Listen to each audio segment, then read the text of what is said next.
Previously, we spoke of the most powerful preamble to the Nefilat Apayim, the 7 paragraphs of Rachum, also known as the Long Tachnun.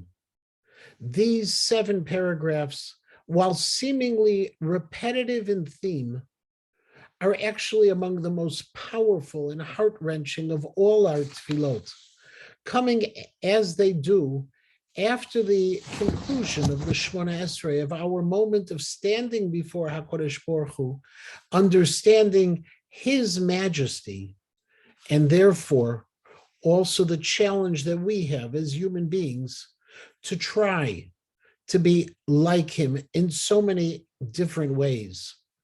There are numerous themes throughout the Rachum, and yet 3 of them in particular find expression over and over again. The first is that we are not, nor will we ever be, worthy for what we're asking. We understand that HaKadosh Baruch Hu's kindness towards us is a direct result of the love and devotion He has for Am Yisrael, and not through any merit of our own.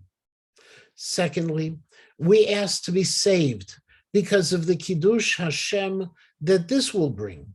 When the other nations of the world see that HaKadosh Baruch Hu remains steadfast, always standing by the Jewish people, even when our actions may justify His distancing Himself from us.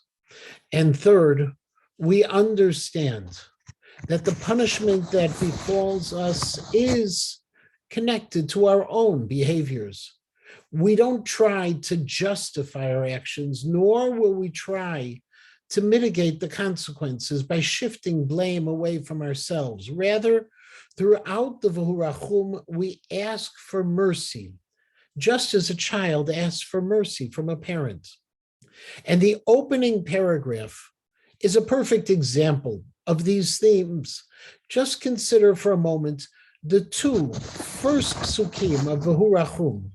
The Rachum yechaper avon v'lo yashchit, that opening verse is actually a response to 2 psukim that preceded in Tehillim. Those psukim mention how our mouths sing the praises of God, however our hearts don't echo a similar sentiment, and therefore we say the words of Rachum in essence, pleading, please God, in spite of the fact that we have not been truly faithful, have mercy upon us and do not destroy us. As Rashi says, Lashiva pov lo ya'ir kol chamato means that if we must be punished, we ask that it be done in a lesser extent, a smaller scale, not with HaKadosh Baruch Hu's full wrath, but with an understanding that nevertheless the punishment will come.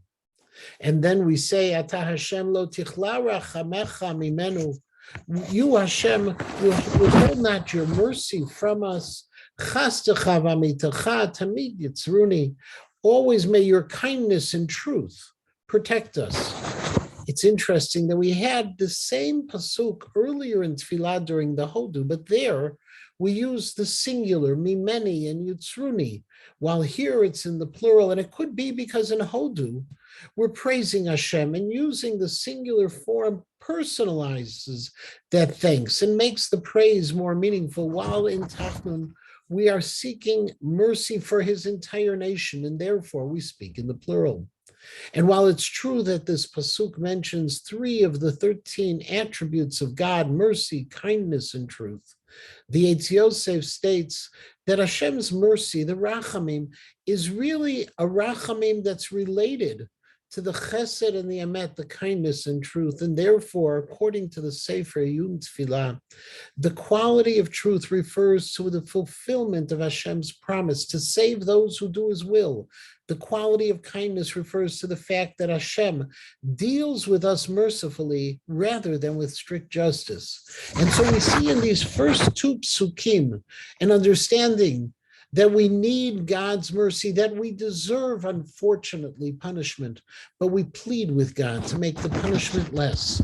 And we understand that while God will have for us kindness and truth, that kindness and truth is also a sense of His rachamim. Rachamim, Rachamecha, Rachem. That is the guiding word throughout the V'hu Rachum.